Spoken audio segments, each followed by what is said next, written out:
बिस्मिल्लाहिर्रहमानिर्रहीम, अस्सलाम वालेकुम नाज़रीन। मैं इमरान खान हूँ। आज मैं खुद अदालत में गया था, बल्कि कल रात को भी हम वहाँ पे मौजूद थे। लगभग 2 सवा 2 बजे तक तो मैं वहाँ पे था। मुझे घर आते आते 3 साढ़े 3 बज गए थे।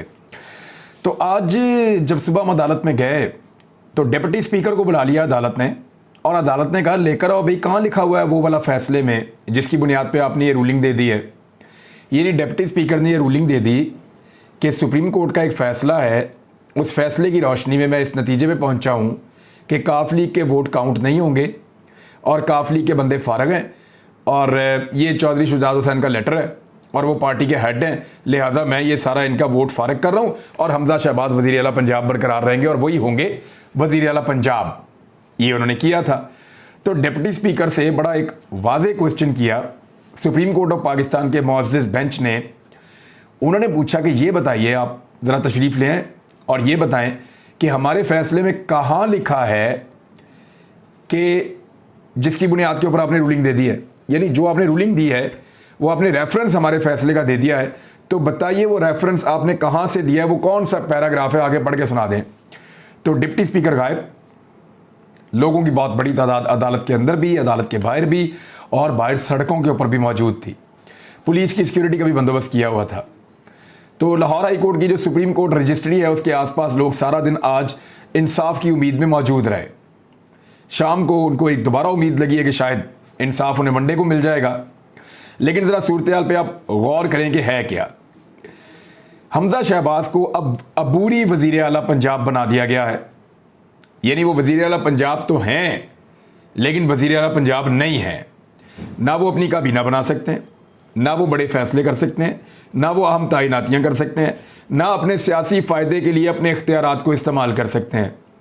तो हमजा शहबाज एक एडहॉक सलूशन है, एक अबूरी वज़ीर आला है, लेकिन वज़ीर आला पंजाब की जो असल पावर्स हैं उनको वो इस्तेमाल नहीं कर सकता, और उनकी वज़ारत आला भी अंडर क्वेश्चन है। और जो फ़ैसला हुआ है उसके बारे में अदालत ने कई मरतबा, एक मरतबा नहीं, कई मरतबा अदालत में मुअज़्ज़िज़ जज साहबान ने कहा कि बादियों नज़र में डिप्टी स्पीकर की जो रूलिंग है वो जो अदालत का फैसला है जिसके ऊपर रख के उसने वो रूलिंग दी है वो उससे मुतसादम है या उसके खिलाफ है। यानी 17 मई का जो अदालत का हुक्म है बादियों नज़र में डिप्टी स्पीकर की रूलिंग उसके खिलाफ है। और उन्होंने ये कहा कि 17 मई के फैसले को क्योंकि चैलेंज नहीं किया गया तो उस पर हम कोई नज़रसानी नहीं करेंगे। जिसने चैलेंज करना है जाए वहाँ पे जाकर उसको चैलेंज करे, हमारा वो फैसला वैसे ही मौजूद है। अब जो 17 मई का फैसला उसका पैराग्राफ नंबर 3 है उसको इस्तेमाल करते हैं डिप्टी स्पीकर। लेकिन आज जज साहबान ने वो पैराग्राफ पढ़ के भी सुनाया, वकला को कहा कि पढ़ो, और वो सब हैरान थे कि कहाँ से डिप्टी स्पीकर ने इसके अंदर से ये अखज़ कर लिया कि पार्लिमानी पार्टी की मीटिंग के अलावा जो पार्टी लीडर है ना या पार्टी का जो हेड है वही बंदा एक फैसला कर देगा और पूरी पार्टी उसकी पाबंद हो जाएगी। इस तरह तो मुअज़्ज़िज़ जज साहब ने यह भी कहा अदालत के अंदर, अदालत में ये रिमार्क्स आए कि इस तरह तो डायनेस्टिक पॉलिटिक्स जो है वो चलती रहेगी, मौरूसी सियासत, बाप के बाद बच्चा, उसकी बच्ची, उसका बच्चा, उसकी बच्ची, ऐसे ही चलता रहेगा। फैमिली के अंदर ही पॉलिटिक्स रहेगी, खानदानों की हुक्मरानी कभी ख़त्म नहीं होगी। यानी अगर ये इस तरीके से अगर आप चलाएंगे पॉलिटिकल पार्टीज़ को, तो पार्लिमानी पार्टी का मतलब यह है कि जो लोग मुंतखब होकर आते हैं पूरे पाकिस्तान से या सूबे से, वो एक जगह इकट्ठे होते हैं, वो फैसला करते हैं, उनका फैसला जो है अक्सरियती वो पार्लिमानी पार्टी का फैसला होता है। और उसको सारे जितने भी एमपीए या एमएनए होंगे, जो भी पार्लिमानी पार्टी और कौमी असम्बली के तो एमएनए होंगे, सूबाई असम्बली की है तो एमपीए होंगे, तो वो जितने भी मेंबर्स हैं वो सारे उस फैसले के पाबंद हो जाते हैं। तो अदालत ने यहाँ पे 63A(1)(b) के हवाले से भी क्लियर डायरेक्शन दी। आइन का आर्टिकल उन्होंने कहा जी हमने बाकायदा आइन के आर्टिकल का हवाला दिया हुआ अपने फैसले के पैराग्राफ नंबर 3 में। उस आइन के आर्टिकल 63A(1)(b) इसके बगैर फैसले मुकम्मल नहीं होता। तो उसको क्या पढ़ा आपने आइन के आर्टिकल को? तो इरफान कादिर साहब थे वकील, और मुझे तो ऐसा लग रहा था वो हुकूमत के वकील नहीं है, हमजा शहबाज वालों के वकील नहीं है। मुझे तो लग रहा था कि शायद वो अदालत की मावनत कर रहे हैं पाकिस्तान तहरीक इंसाफ की जानिब से। यानी उन्होंने जो भी किया या जो भी कहा आज के दिन में, ऐसा लगता है कि उसका सारे का सारा फ़ायदा पाकिस्तान तहरीक इंसाफ को या परवेज़ इलाही को हुआ है। जो कुछ भी इरफान कादिर साहब आज कहते रहे हैं, ये मुझे वहां पे लगा, मैं खुद सोच रहा था ये बात, मुझे और भी कुछ लोगों ने कहा कि इरफान कादिर साहब के दलाइल को हुआ क्या, वो तो कहीं कन्विंस कर ही नहीं पा रहे थे। और जजेस की बहुत तैयारी थी, क्योंकि ये जितना गंद डाला है, जितना गंद डाला है दोस्त मजारी ने, डिप्टी स्पीकर ने, वो सारा गंद अदालत के ऊपर रख के डाला है कि अदालती फैसले की वजह से मैंने ये किया है। तो अदालत को तो अल्टीमेटली अपने फैसले का तो पता होता है। तो उन्होंने कहा जी हमारे फैसले को बीच में ना लाएं, हमने अपने फैसले में ये बात कहीं नहीं लिखी जो आपने कर दी है। तो अब डिप्टी स्पीकर तो आए नहीं, उन्होंने सिक्योरिटी का बहाना लगा दिया। हमजा शहबाज भी नहीं आए, उन्होंने भी सिक्योरिटी का बहाना लगा दिया। अब गवर्नमेंट ऑफ पंजाब उनकी है, मुअज़्ज़िज़ जज साहबान पहुंच गए हैं, वो नहीं पहुंच पा रहे। जो खुद को सिक्योरिटी नहीं दे सकते वो लोगों को क्या सिक्योरिटी देंगे। बहरहाल फैसले का वो कौन सा पैराग्राफ है जिसको पढ़ के ये रूलिंग दी गई है डिप्टी स्पीकर की जानिब से, वो बताने में नाकाम रही हुकूमत और हुकूमती वकला। फवाद चौधरी साहब का ये कहना है कि इस सारी मिस एडवेंचर में जो ये किया गया है, मिस एडवेंचर है, ये भी रिवर्स हो जाएगा, पीर को हो जाएगा नहीं तो मंगल को हो जाएगा। पर तो काट दिए हैं वज़ीर आला के, गर्दन भी उतार देंगे। नहीं, मैं महावर्तन कह रहा हूं आपको। बहरहाल इस मिस एडवेंचर में एस्टेब्लिशमेंट बराबर की शरीक है, ये फवाद चौधरी साहब ने कहा है। मैं एस्टेब्लिशमेंट के बारे में एक और खबर आई है मार्केट में, अंसार अब्बासी साहब ने दिया। आजकल वो फौजियों की खबर बहुत देते हैं, फौज की, अस्करी इदारों की, एस्टेब्लिशमेंट की आजकल बहुत खबरें देते हैं अंसार अब्बासी साहब। बहरहाल मैं बताऊंगा उन्होंने क्या खबर दी है और उसका फिर खबर का क्या बना। लेकिन इसमें पाकिस्तान तहरीक इंसाफ बहुत गुस्से में है, क्योंकि हमजा शहबाज को ही अबूरे वज़ीर आला बना दिया गया है। ये उस्मान बुज़दार को भी बनाया जा सकता था या कोई और सोल्यूशन भी हो सकता था। तो इसके ऊपर शदीद तहफ़्फ़ुज़ात है कि हमजा शहबाज को क्यों अबूरी वज़ीर आला बनाया गया। एक चोर है, चोर को क्यों बनाने की ज़रूरत थी। कौम को ट्रक की बत्ती के पीछे अब नहीं लगाया जाना चाहिए, इस किस्म की बातें पाकिस्तान तहरीक इंसाफ कह रही है कि ये एक ओपन एंड शट केस है और फ़ौरन से पहले क्लियर हो जाना चाहिए कि किसका क्या इसके अंदर रोल रहा है। अब दूसरी जानिब जो हुक्मरान इत्तेहाद है वो भी इसमें एक्टिव हो गया है और दोबारा से मुत्तहिद हो गया है। डॉलर की कीमत बढ़ी, ये नहीं बैठे। स्टॉक मार्केट गिर गई, ये नहीं बैठे। महंगाई 35% हो गई, ये नहीं बैठे। बिजली 100% दुगनी कीमत की हो गई, ये नहीं बैठे। गैस 50% कीमत बढ़ गई, ये नहीं बैठे। पेट्रोलियम मसनूआत की कीमतें जो हैं वो दुगनी हो गई, ये नहीं बैठे। बैठे कब हैं? जब इनकी अपनी हुकूमत ख़तरे में आई, क्योंकि पंजाब हुकूमत गई तो वफाकी हुकूमत भी गई। इसकी मिसाल ऐसे है कि दो दरवाजे हैं, ये दरवाज़ा तभी बंद होगा ना, एक जाता है दूसरा उसके पीछे जाता है, ये ऐसे ही होना है। पंजाब की हुकूमत जानी है, साथ ही वफाकी हुकूमत भी जानी है, क्योंकि पंजाब जब तक इनके हाथ में है तब तक वफाकी हुकूमत ये चला पाएंगे। जब पंजाब इनके हाथ से निकल गया तो वफाकी हुकूमत चलाने के काबिल ये हुक्मरान इत्तेहाद नहीं रहेगा। उसी को बचाने के लिए पूरी कोशिश कर रहे हैं।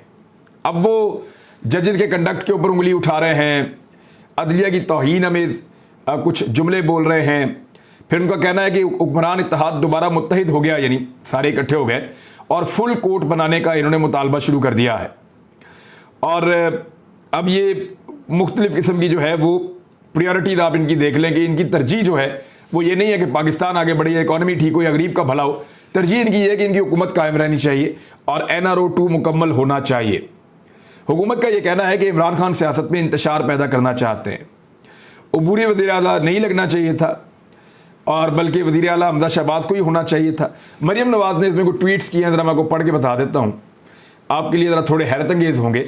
लेकिन अभी थोड़े दिन पहले एक और फैसले के ऊपर बहुत तारीफ़ करने वाली मरियम नवाज़, जो फैसला इनके हक़ में आया था, इस फैसले के ऊपर क्या कह रही हैं ज़रा ये आप देखिए। मरियम नवाज़ साहबा फरमा रही हैं अपने आखिरी 2 ट्वीट्स के अंदर, मौजूदा सियासी इंतशार और अदम इस्तेहकाम का सिलसिला उस अदालती फैसले से शुरू होता है जिसके ज़रिए आइन की मनमानी तशरीह करते हुए अपनी मर्ज़ी से वोट देने वालों के वोट ना गिनने का हुक्म जारी हुआ। आज इसकी एक नई तशरीह की जा रही है ताकि अब भी इसी लाडले को फ़ायदा पहुँचे जिसे कल पहुँचा था नामंजूर। अगर इंसाफ के ऐवान भी धौंस, धमकी, बदतमीज़ी और गालियों के दबाव में आकर बार बार एक ही बेंच के ज़रिए मखसूस फ़ैसले करते हैं, अपने ही दिए फैसलों की नफ़ी करते हैं, सारा वज़न तराजू के एक ही पलड़े में डाल देते हैं, तो ऐसे एकतरफा फैसलों के सामने सर झुकाने की तवक्को हमसे भी ना रखी जाए। बहुत हो गया। ये अदालत को एक धमकी है जो मरियम नवाज़ ने लगाई है। अब मरियम नवाज साहिबा, ये अदालत है, ये आपकी पॉलिटिकल पार्टी नहीं है जिसको आपके अब्बा जी ने बनाया है, जिसको आप अपनी मर्जी से चलाएंगी, ऐसा मुमकिन नहीं है। ये अदालत है, ये अदालत फैसला करेगी, कभी आपके हक में आएगा, कभी आपके खिलाफ आएगा। यही अदालत से आपके वालिद साहब को 50 रुपए के स्टाम्प पेपर के ऊपर पाकिस्तान से बाहर भेजा गया। बहुत सारे लोगों को पसंद नहीं आया फैसला, लेकिन सारे चुप करके बैठे हैं, देख रहे हैं।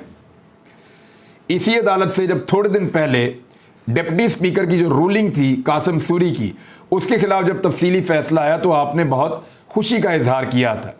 अब आपके खिलाफ केस चल रहा है, अभी आपको यह नहीं पता कि फैसला आपके हक में आएगा या खिलाफ आएगा। आपने पहले से ही अदालत के ऊपर चढ़ाई शुरू कर दी है और बदतमीजी वाली जुबान बोलना शुरू कर दी है। इसको जरा समझिए, ये कोई पॉलिटिकल पार्टी का इंटरनल मामला नहीं है, ये आईन का मामला है। आईन ये कहता है कि पार्लिमानी पार्टी का फैसला हर मेंबर के ऊपर बाउंडिंग होगी कि वो उसको पूरा करे। यही लिखा है जजेस ने अपने फैसले के अंदर। एक चीज जो जजेस ने अपने फैसले में लिखी ही नहीं, उसकी बुनियाद पे डिप्टी स्पीकर एक गलत रूलिंग दे रहा है, तो जजेस का ये काम है कि वो बताओ यार कहां लिखा है, क्या कहा है हमने तो ऐसी कोई बात ही नहीं की जिसपे तुमने फैसला रख के कर दिया है। हम तो ये कह रहे थे कि पार्लिमानी पार्टी जो फैसला करेगी, तमाम एमपीएस वहां पे वोट देंगे, और अगर कोई अपनी पार्लिमानी पार्टी की मुखालफत करेगा तो पार्टी का हेड उसके खिलाफ एक्शन ले लेगा। असल में तो ये है, और यही सुप्रीम कोर्ट भी कहती है। लेकिन इन्होंने इसका फैसला ये कर लिया कि पार्लिमानी पार्टी नहीं, पार्टी का हेड ही कहेगा तो वोट डालना और हेड ही कहेगा तो नहीं डालना। इमरान खान साहब के केस में एक लेटर ये निकाल कर लाए झूठा, जिसपे इन्होंने ये कहा कि ये लेटर की बुनियाद के ऊपर इमरान खान साहब के 25 बंदे डी-सीट हुए हैं। नहीं, उस लेटर की बुनियाद के ऊपर नहीं हुए थे। इमरान खान साहब के बंदे डी-सीट हुए थे पार्लिमानी पार्टी की मीटिंग के मिनट से, और पार्लिमानी पार्टी ने बकायदा फैसला किया था, और उस फैसले का बकायदा एक लेटर मौजूद है और वो सबको दिया गया था। उसकी खिलाफ वर्जी करने वालों को डी-सीट किया गया है। ऐसा हो ही नहीं सकता कि उस फैसले की खिलाफ वर्जी, यानी सिर्फ इमरान खान के फैसले की खिलाफ वर्जी के ऊपर डी-सीट किया जाए, वरना वो पहले एक गुलालाई थी, वो भी हो जाती उस वक्त, वो तो नहीं हुई थी डी-सीट। तो अब इसमें जो है वो इमरान खान साहब भी बोले, उन्होंने कहा कि पाकिस्तानी मईशत को ये माफिया घुटनों पर ले आया है। न्यूट्रल्स को कहा था कि माफिया को आने दिया तो कोई नहीं संभाल पाएगा पाकिस्तान की मईशत को, और अब सूरत हाल वैसी ही हो गई। उधर नवाज शरीफ बहुत सख्त नाराज हो गए सियासी सूरत हाल के ऊपर, और उन्होंने अपने कई रहनुमाओं से बात करते हुए कहा कि मुस्लिम लीग नून बहुत बुरी तरह सियासी तौर पर डैमेज हो चुकी है, और उनको इस बात का अंदाजा है, और उनको उनके इत्तेहादियों ने फंसा दिया है। अब भी हालात ऐसे हैं कि इंतखाबात की तरफ शायद जाना पड़ जाए। मौजूदा हालात में अंसार अब्बासी साहब ने खबर दी, फिर ये ARY पे चली 6 बजे की शाम की खबरों में, जियो के ऊपर चली, और उसमें यह बताया गया कि मौजूदा हालात में एस्टेब्लिशमेंट ने मुदाखलत का फैसला कर लिया है, यानी पॉलिटिकल जमातों को बिठाने की कोशिश की जाएगी, और केयर टेकर हुकूमत कब बन रही है और कब इलेक्शन होंगे इसके बारे में, यानी मईशत को कैसे ठीक करना है या उठाना है इसके ऊपर बात करवाई जाएगी। इलेक्शन कब और कैसे होंगे इसके ऊपर बातचीत की जाएगी। इस पे पाकिस्तान तहरीक इंसाफ ने जो रिस्पॉन्ड किया, उन्होंने कहा जी पहले सबसे इलेक्शन की तारीख बताएं, उसके बाद ये बताएं कि केयर टेकर गवर्नमेंट अब कब बना रहे हैं, फिर बात करेंगे, बैठेंगे और बात करेंगे जिन चीज़ों के ऊपर बात करनी है। वैसे इस पर तो इमरान खान साहब ने कल भी कहा था कि हम बात करने के लिए तैयार हैं 3 चीज़ों के ऊपर, लेकिन उसके ऊपर कोई एहतसाब के ऊपर या NRO के ऊपर मैं बात नहीं करूंगा। बात करनी है तो आए मईशत के ऊपर, इलेक्शन के ऊपर, और स्टैब्लिशमेंट के सियासत में किरदार के ऊपर अगर आपने बात करनी है तो आप आएँ, मैं उसके लिए राजी हूं, लेकिन इसके बदले में किसी को NRO नहीं मिलेगा। जजों के ऊपर शदीद तनकीद शुरू कर दी है मुस्लिम लीग नून ने, और वो कोशिश कर रहे हैं कि दबाव में लेकर अदलिया को फैसला अपनी मर्जी का करवाएं। हालांकि ये एक बिल्कुल ओपन एंड शट केस है।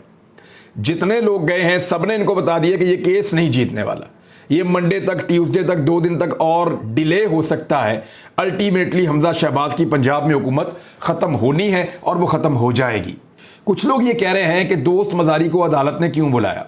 मेरा ये कहना है कि अदालत ने अगर दोस्त Mazari deputy speaker Punjab assembly को बुलवाया और उनको मौका दिया कि वो अपना मौक़िफ़ पेश करें, तो फिर अदालत को कासिम सूरी को भी बुलवाना चाहिए था और उनको भी यही मौका दिया जाना चाहिए था कि वो अपना मौक़िफ़ पेश करें और उस साइफर के ऊपर बात करें जिसकी बुनियाद के ऊपर उन्होंने एक रूलिंग दी थी।